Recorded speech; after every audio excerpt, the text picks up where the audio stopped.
এরকম কথা বলছিস উল্টো পাল্টা ভালো করে আবার উল্টো পাল্টা কথা বলে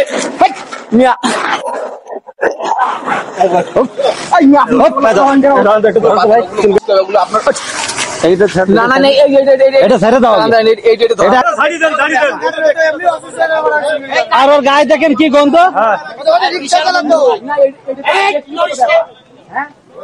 রাস্তার পাশে, দোকানের সামনে, অনেক সময় রেল স্টেশনে, অনেক সময় বাস স্টেশনে অনেক পাগলের দেখা পাই আমরা। সেই পাগলরা নিজেদের খবর রাখতে পারে না, খেতে পারে না, কোথায় থাকবে তাও জানে না। গোসল না করতে করতে জটলা বেঁধে বড় হয়ে যায়, গায়ে গন্ধ বেরোয়। কেউ তাদের পাশে যায় না, কেউ তাদের সাহায্য করে না। এই ধরনের পাগলদের নিয়ে দীর্ঘদিন ধরে কাজ করছে আমার স্নেহের ছাত্র ভাই খালেদ সাইফুল্লাহ। এই পাগলগুলোর পাশে দাঁড়িয়ে মানবতার দাবি নিয়ে তাদের চুল পরিষ্কার করে, তাদের গা ধুয়ে মুছে পরিষ্কার করে, পোশাক পরিয়ে দিয়ে তাদেরকে ছাড়ে।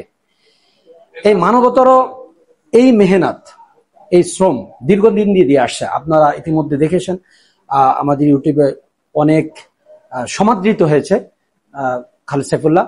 আজকে এমনই একটা ঘটনা ঘটে গেছে ঠিক আমার এই চেম্বারের সামনে, লাজি হেলথ কেয়ারের সামনে। আজকে এই ভাইকে আমি প্রথম যখন দেখেছি জট কাটছিল, মানে এর বক্সার সাথে যে গাঠটি বক্সা, এটা মনে হয় মনের উপরে হবে। এটা নিয়ে সারা যশোরে বেড়াতো। এবং এই যে বাবরি, আপনার জটলা চুল একেবারে কোমর পর্যন্ত ছিল, ওটাকে কেটে ধুয়ে পরিষ্কার করে পুকুরের মধ্যে গোসল করিয়ে, আপনার অনেকগুলো শ্যাম্পু দিয়ে, এরপরে এই যে প্যান্ট পরিয়ে, গেঞ্জি পরিয়ে, এখন দিব্যে কত ভালো দেখা যাচ্ছে। একে পরিষ্কার পরিচ্ছন্ন করিয়ে হোটেলে গিয়ে পেট পুড়িয়ে খাইয়েছে ভাই খালেদ সাইফুল্লাহ। কল্পনা করা যায় যে এই যুগে কেউ কারো খোঁজ নেয় না, সেখানে কত সুন্দর একটা মানবিক কাজ করেছে।